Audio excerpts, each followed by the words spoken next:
bahwa arsitektur multipolar ini baru yang pertama beasiswa dari pemerintah Rusia, Bu. Tetapi sifatnya parsial.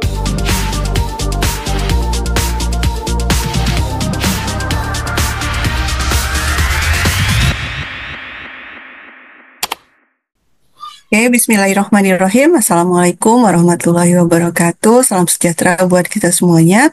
Alhamdulillah, hari ini kita ketemu lagi dalam program Kabar Kampus Keliling Dunia, dan kita beruntung saat ini ada Kak Adlan Arif Al-Hasmi yang bergabung bersama kita. Beliau datang dari Rusia, jauh-jauh nih dari Rusia untuk bercerita tentang pengalamannya di sana. Kak Adlan ini dari Prodi Hubungan Internasional ya. Ya, silahkan perkenalkan diri Kak Adlan, dari kampusnya di mana, terus udah berapa lama di sana, silahkan. Baik, terima kasih Kak Dina untuk waktu dan kesempatannya. Perkenalkan lebih lanjut, nama saya Arif Al-Hasmi Adlan. Saya berasal dari Indonesia, kebetulan dari Bandung, dan di sini saya sedang mengejar Master International Relation di kampus Kajian Federal University dengan spesialisasi arsitektur multipolar dunia. Dan ini spesialisasi terbaru di Rusia, ini baru pertama, dan mungkin di dunia juga ini baru pertama untuk spesialisasi arsitektur multipolar dunia. Di sini saya baru masuk Rusia itu tanggal 1 September 2023, tetapi saya harus mengikuti kelas bahasa dulu di kota lain, yaitu di Yaskarola. Pada Juli 2024 saya pindah ke kota Kazan, karena di Rusia sistemnya S3 itu 3 tahun, 1 tahun itu kelas bahasa terlebih dahulu. Oke. Ibu, jadi ini S2 apa S3? S2 Ibu. S2. Dan ininya disebutnya major ya, arsitektur multipolar dunia. Iya Bu, spesialisasinya arsitektur multipolar dunia. Oh, menarik banget tuh, belum pernah saya dengar bahwa ada ada spesialisasi seperti ini. Dan ini baru udah berapa lama ini spesialisasi ini dibukanya? Kebetulan spesialisasi ini dibukanya baru tahun sekarang di Rusia. Jadi satu angkatan itu untuk spesialisasi itu tuh 11 orang Bu. Nah, bisa memilih itu gimana? Sejak awal emang udah tahu di sana ada spesialisasi itu, atau setelah datang ke Rusia baru tahu, gimana prosesnya? Jadi prosesnya untuk ngambil major itu, jadi pada waktu itu saya harus daftar ulang kan, Setelah daftar ulang, saya ditawarin 3 pilihan spesialisasi. Tadinya itu kan saya mau ngambil political economy, tetapi pada saat itu spesialisasi political economy itu sudah penuh. Terus saya ditawarin yang pertama tentang heritage, yang kedua itu tentang politik dunia, dan yang ketiga itu arsitektur multipolar. Nah, saya memilih arsitektur multipolar dikarenakan setelah saya lihat-lihat riset-riset bahwa arsitektur multipolar ini baru yang pertama. Jadi berarti kalau memang baru setahun itu betul-betul ini ya, mengikuti perkembangan yang terbaru ya. Di akhir-akhir ini kan memang dunia udah bergerak ke arah multipolar. Saya pikir itu mereka istilahnya gercep ya, gerak cepat membuat major ini. Dan kalau boleh tahu apa aja tuh ininya, mata kuliahnya gitu ya? Oke. Izin Kak, kalau misalkan untuk mata kuliah di arsitektur multipolar itu sebenarnya lebih ke arah kita mempelajari struktur dunia. Yang pertama struktur dunia, terus lebih ke arah bagaimana cara kita menganalisa perkembangan zaman di hubungan internasional untuk menjawab ketidakpastian hubungan internasional juga. Terus kalau untuk mata kuliah kami di semester pertama ini ada 4 mata kuliah wajib. Yang pertama itu adalah teknik perang ekonomi, dan kerjasama. Yang kedua itu adalah teknik berang dan jaringan berpusat. Terus yang ketiga itu adalah arsitektur multipolar itu sendiri, dan yang keempat itu regional spesialisasi. Saya pikir ini sangat menarik ya, mudah-mudahan nanti bisa kita gali lebih dalam nih. Tapi mungkin saya pengen tahu dulu beasiswanya dari pemerintah Rusia ya, atau dari mana lembaganya? Kalau beasiswanya beasiswa dari pemerintah Rusia, Bu, tetapi sifatnya parsial. Kalau untuk beasiswa Rusia, jadi tidak semuanya disediakan oleh pemerintah Rusia. Gitu.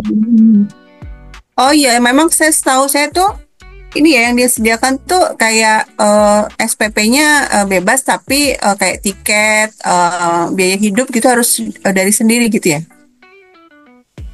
Iya, Bu, untuk tiket bisa, asuransi kesehatan, transportasi itu dari sendiri, Bu. Dan tempat tinggal pun sendiri. Tapi biasanya tempat tinggal di asrama. Tapi kalau ini kalau dibandingin dengan misalnya ngambil S2 di Indonesia gitu ya, itu lebih murah kali ya. Karena kan biaya hidup apa gitu mungkin nggak sebesar kalau dibandingkan sama dengan Jakarta atau Bandung gitu. Untuk biaya hidup ya, Bu, izin juga sih saya jawabnya depend ya. Sebenarnya kota saya itu Kajan itu kalau untuk kehidupan ya nggak jauh beda di Bandung, Bu. Jadi kalaupun kayak mungkin kalau dirupiahin satu kali makan tuh 50.000 lah, 50.000 rupiah lah. Itu udah bisa 2 kali makan. Iya. Kalau transportasi gimana? Transportasi kalau di Bandung tuh kayak apa? Misalnya saya dari kampus nih naik gokar pulang itu bisa 50.000 gitu ya. Kalau di sana kayaknya transportasi umum dan atau taksi gitu gimana tuh? Nah, kalau transportasi di sini kan pakainya tuh metro ya, kereta bawah tanah atau bis.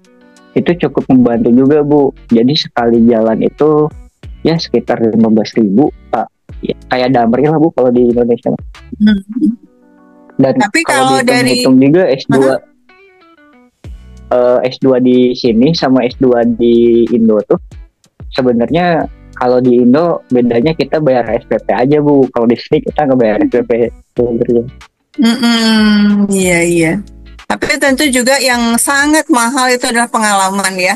Kan ada pengalaman yang sangat baru di luar negeri, kehidupan yang baru, dan itu saya pikir luar biasa ya. Alhamdulillah Kak Adlan bisa kuliah di sana. Nah, kalau ini sehari-hari kehidupan misalnya kayak sekarang bulan Ramadan itu seperti apa? Oke. Kalau untuk kehidupan sehari-hari untuk di bulan Ramadan saat ini mungkin saya diisi ada 3, karena kebetulan saya lagi libur semester dan baru masuk lagi di minggu depan. Paling yang saya lakukan adalah organisasi, yang kedua mungkin sedikit part time, terus yang ketiga mungkin sering jalan-jalan aja sih, Bu, keliling kota gitu. Iya, kalau ini jumlah kaum muslimin di kotanya Kak Adlan banyak atau sedikit? Kalau untuk jumlah kaum musliminnya saya tidak bisa memastikan karena data-data mengenai itu tidak bisa dilihat, tetapi salah satu kota terbesar dan peradaban Islam paling tua di Eropa Timur berada di kota ini, Bu. Jadi ada satu masjid itu udah tua banget dan itu menandakan bahwa Islam masuk ke Eropa Timur melalui Rusia, kota Kajan, dan peninggalannya ada gitu. Terus masjidnya masih aktif kah? Maksudnya bisa datang ke sana sholat Jumat gitu? Kalau masjidnya masih aktif, Bu, tetapi kadang bukanya cuma sampai jam 6 sore. Oke. Tapi kalau sekarang bulan Ramadan ada pembagian takjil gitu nggak? Kayak masjid-masjid di sini? Kalau di sini tuh pembagian takjil dan buka bersama itu bisa dibilang cukup banyak yang melakukannya, tetapi karena regionalnya jauh-jauh Bu, jadi nggak berdekatan. Jadi misalkan saya harus pergi naik 1 kali kereta, itu pindah rayon buat mengikuti kegiatan tersebut. Oke. Nah, kalau ini mungkin informasi yang ditunggu-tunggu oleh para penggemar ini ya, kabarkampus.com. Caranya nih, cara keadaan supaya bisa dapat beasiswa itu gimana? Apa mungkin tipsnya gitu ya, atau website yang bisa diikutin? Oke, baik, terima kasih. Pada waktu jadi saya sedikit cerita, pada waktu 2022 saya itu ketemu teman Bu, itu tidak sengaja ketemu teman. Beliau itu lulusan Australia, terus ngobrol-ngobrol, lalu ditanyalah plan kamu apa. Saya bilang kalau nggak kerja sekolah, dan dia bilang mau sekolah di mana dan lain-lain. Terus dia merekomendasikan 3 negara, yang pertama Rusia, yang kedua Australia, terus yang ketiga itu masih tentatif antara Malaysia atau Singapura pada waktu itu. Nah, saya dikasih alamat, di mana alamat itu berada di Jakarta, di Menteng, yaitu namanya tuh Russian House, atau bisa dibilang PKR gitu Bu, pusat kebudayaan Rusia, yang dibawahi sama kedutaan besarnya Rusia di Indonesia juga. Nah, di sana saya ngobrol-ngobrol dan diberikanlah link buat daftar beasiswa pemerintah Rusia. Nah, untuk persyaratannya itu untuk S2 itu kita harus membuat sebuah abstrak, tetapi saya tuh kayak menggunakannya tuh by riset gitu. Jadi sistematika kalau administrasinya kayak ijazah, transkrip nilai, terus surat kesehatan. Kalau di luar educationnya 3 hal itu yang lebih penting. Kalau di educationnya itu Rusianya tuh bagusnya tuh dia tidak melihat transkrip nilai, tetapi dia melihat abstrak yang dibuat oleh para pendaftarnya. Abstrak ini Bu, maksudnya rencana risetnya gitu ya? Iya Bu, rencana riset dan apa yang mau dilakukan setelah selesai di Rusia juga. Nah, kalau sekarang nih berarti kan udah mulai kuliah, terus tentu persiapan untuk bikin tesis juga sudah berjalan ya? Rencananya mau Sudah, Ibu, tesisnya apa? Kalau di Rusia itu bikin tesis tuh Bu dari semester 1 Bu, itu tuh kayak jadi satu tahun tuh ujian yang mau tentang tesis itu di sini tuh harus sekitar 4 kali Bu. Jadi satu semester kan ada 4 semester, 2 semester, 3 semester. Jadi 4 kali ujian. Nah, kalau misalkan untuk tema tesis saya itu lebih ke arah hubungan diplomatik Indonesia-Rusia, tetapi judulnya adalah pengaruh hubungan internasional Indonesia dan Rusia terhadap kesiapan Indonesia dalam menghadapi era multipolar dunia. Oh, oke, menarik tuh. Nah, coba saya pengen Kak Adlan cerita nih, situasi yang multipolar itu sebenarnya kayak apa gitu ya. Terus Indonesia kalau menurut Kak Adlan, ini ya kebijakan luar negerinya ya, itu sudah beradaptasikah dengan situasi yang multipolar ini, atau masih tetap menganggap penting untuk penting untuk tetap melihat bahwa yang superpowernya misalnya Amerika itu masih kuat, sehingga tidak perlu menjauh secara frontal gitu. Oke, baik, terima kasih Bu. Kalau menurut saya mengenai tentang struktur multipolar ini kan sebenarnya lebih ke arah kesetaraan dari tiga poin objek vital ya. Ekonomi, military change, sama education. Nah, kalau dilihat dari kebijakan Indonesia, saya melihatnya jadi tesis saya itu sebenarnya mungkin bisa digunakannya tidak bisa di tahun 2026. Mungkin saya akan melihat sudut pandang bagaimana Indonesia berada di tahun 2035. Nah, kebijakan Indonesia sekarang itu bisa dikatakan 40% mendukung kesiapan Indonesia dalam menghadapi era dunia multipolar dengan politik luar negerinya bebas aktif. Itu yang pertama. Terus netralitasnya. Terus yang ketiga itu lebih ke arah persiapan Indonesia menjadi strong country juga gitu. Karena sebelum multipolar ini terjadi, karena dilihat dulu di secara regional, Bu. ASEAN siapa, Asia Tengah, Eropa Barat siapa, jadi negara-negara itu tuh dikumpulin dulu, dan itu baru dibuat kesetaraannya terlebih dahulu dengan cara pengembangan di 3 poin hal itu. Oke, jadi sejauh ini nih keadaan melihat kita masih on the track ya, kebijakan-kebijakan yang kita ambil. Iya Bu, sangat on the track. Oke. Baik, sekarang lanjut ke ini cerita yang ringan-ringan nih. Kalau di kota tempat Kak Adlan berada ini, apa ya wisatanya gitu yang terkenal apa tuh?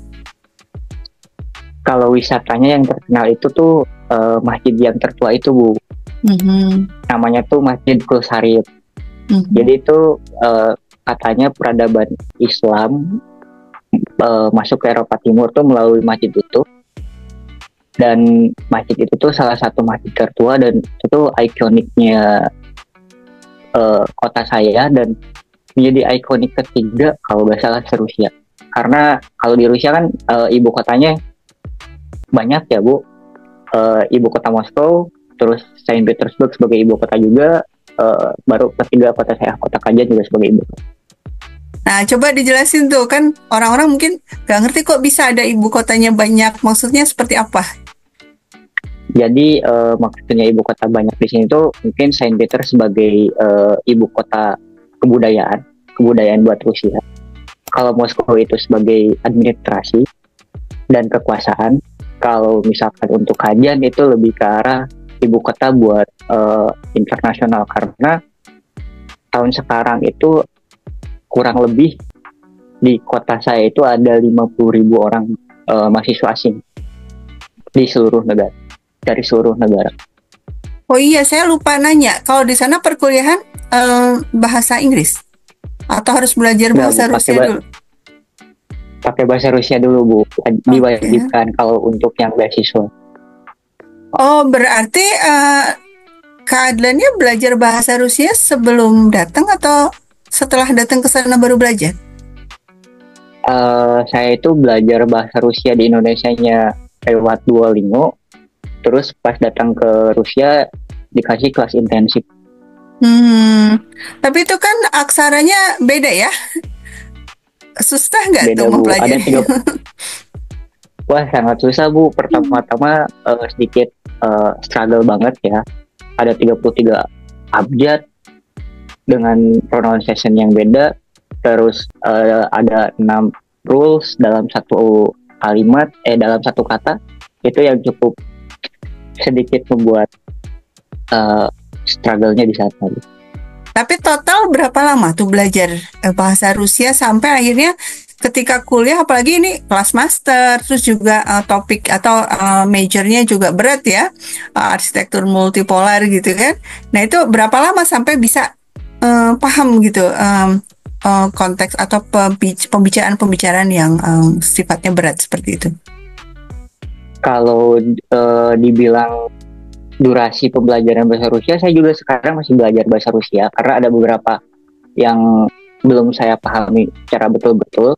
Tapi untuk mengetahui apa yang dikatakan dalam bahasa Rusia itu mungkin membutuhkan waktu 1 tahun. 1 tahun pertama kita baru bisa mengetahui. Karena belajar bahasa Rusia di sini kita diwajibkan harus bisa membaca terlebih dahulu. Ya, saya tuh pengalaman sendiri dulu kan saya pernah dapat beasiswa S2 ke Iran ya, dan Iran itu bahasanya Persia kan.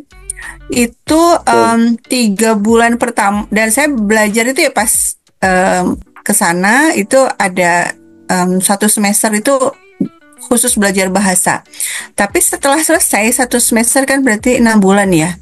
Setelah selesai tuh nggak langsung lancar juga tuh mendengarkan kuliah tuh, banyak nggak pahamnya juga gitu ya. Tapi untung waktu itu ada dosen yang menjelaskan ulang dalam bahasa Inggris gitu. Jadi saya pikir ya kayaknya Ya, Kak Adlan nih luar biasa nih dalam waktu singkat bisa mempelajari bahasa yang aksaranya. Kalau bahasa Persia masih deket-deket kan sama bahasa Arab ya, jadi nggak terlalu asing banget gitu. Kalau bahasa Rusia Iya, kan beda banget ya dengan bahasa yang kita kenal. Ya kalau orang Muslim ya biasa kan, kalau bahasa Arab udah terbiasa lah ya bacaan Quran, bacaan sholat. Nah, coba Kak Adlan pakai bahasa Rusia memperkenalkan diri gitu.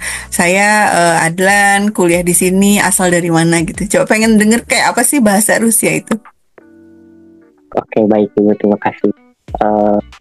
Eh, Spasiba, Julia Britania, Sisi, меня зовут Adlan Arifah Hazmi, я из Индонезии. Сейчас я изучаю в Казань Федерал University. Я живу в Казань, Республике Татарстан. Я изучаю международные отношения мультикультуральные. Wah, Terima kasih. oke, wah, keren-keren. Baik, em, baik tadi wisata. Kalau makanan gimana makanan? Makanan khas di sana? Kalau makanan khas di Kajan sendiri itu lebih ke arah daging-dagingan, Bu. Jadi kalau kalau sayurnya namanya borscht, cuman di sini lebih laku ke arah daging-dagingan, dan di sini juga eh, kalau makanan itu lebih ke eksotis sih rasanya. Kayak ada daging kuda juga ada gitu di sini. Hmm. Terus kalau rasa ininya bumbunya gitu cenderung Eropa atau gimana tuh? Kalau Eropa kan kayak hambar-hambar gitu ya kan? Kalau Rusia Iya, gimana Bu. tuh? Kalau Rusia sendiri lebih ke arah tidak ada rasa, Bu. Nah, hambar gitu ya. Baru. Dan ya eh, kalau di Indonesia kan kita kayak akan rempah ya. Kalau di sini hanya menggunakan garam saja gitu buat penyajian mungkin. Hmm. Jadi keadaan bawa kecap terus kali ya? Atau sambal gitu? Di sini cabai mahal, Bu, tapi saya suka maksain aja bikin sambal karena sambalnya di sini nggak ada yang enak. Kalau kata kita mah kurang amang-amang lah gitu ya. Jadi buat Minta mendukung dikirimin gitu. aja, minta dikirimin dari Indonesia gitu, cabai yang apa botolan gitu. Iya, sambal-sambal yang dibuat lain kayak di Indonesia ya, Bu. Mm-mm. Oke, mungkin yang terakhir nih pertanyaan yang apa saya pikir ya karena keadaan dari HI terus juga majornya juga ini ya tentang situasi yang multipolar hari ini yang paling rame hari ini kan ini ya Zelensky yang diceramahin sama Trump gitu ya. Nah, menurut Kak Adlan, prediksinya ini perang Rusia Ukraina seperti apa gitu ya? Ketika kita melihat, oh ternyata Amerika sama terhadap Zelensky udah kayak mau ngelepas gitu ya, mau melepas Zelensky, nggak mau lagi memberikan dukungan seperti di masa-masa yang sebelumnya. Oke, baik. Kalau prediksi saya mengenai perang Ukraina Rusia itu mungkin bisa bakal terhenti di tahun sekarang atau di tahun depan, Bu. Tetapi saya tidak bisa memastikan bulannya kapan.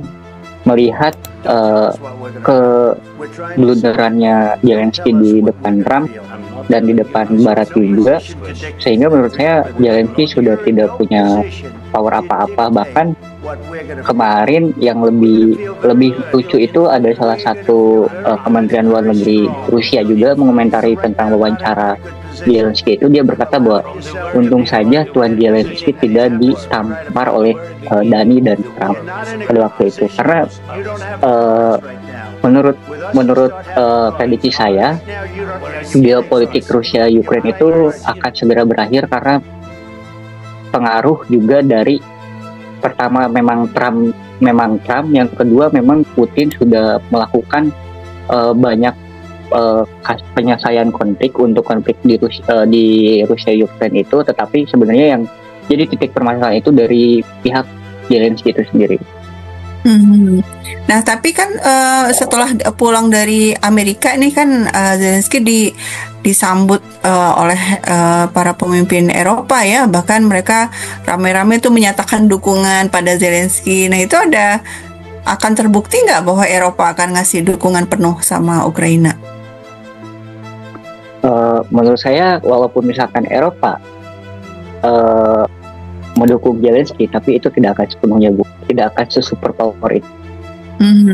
Apa ini ya? Maksudnya kartu kuatnya Rusia ada di mana sehingga Eropa nggak berani all out gitu ya mendukung Ukraina? Ya contohnya mungkin hal terkecil itu dari gas, Bu. Kayak pepanas ruangan lah. Kalaupun misalkan Rusia udah ngecabut aja pemanas ruangan buat se Eropa Raya, itu bisa tumbuh, Bu, apalagi pas di musim dingin. Iya, karena ini ya bergantung banget sama gasnya Rusia ya, negara-negara Eropa Barat nih ya. Nah, Ya, Bu, tapi kan belum bisa dibeli pas. tapi kan waktu itu sempat ada yang diledakkan gitu ya, yang Nord Stream itu ada pipa gas Nord Stream yang meledak, itu nggak berdampak ya? Karena masih banyak, Bu, pipa gasnya. Bahkan mungkin saya cerita kemarin itu ada serangan juga ke kota saya dari Ukraina, itu serangan drone. Mungkin selisih sekitar 100 meter lah dari tempat tinggal saya, ledakan drone itu. Dan itu adalah drone tua, jenis tua gitu, jadi bukan jenis senjata terbaru. Dan menurut saya serangan-serangan seperti itu sangat kecil lah, Bu, kalau untuk militernya Rusia gitu itu. Karena kita percaya bahwa pengamanan di Rusia sendiri sangat baik gitu mengenai ini. Iya, wah, yang penting ini ya, mudah-mudahan nggak ada apa-apa. Saya pas dengar loh ada serangan ya, khawatir nanti kalau lolos gimana. Saya pikir kan pasti ditangkis ya sama air defense-nya kan. Cuma ya jangan sampailah ada apa-apa. Mudah-mudahan keadaan di sana sehat selalu ya, selalu terlindungi dari berbagai mara bahaya.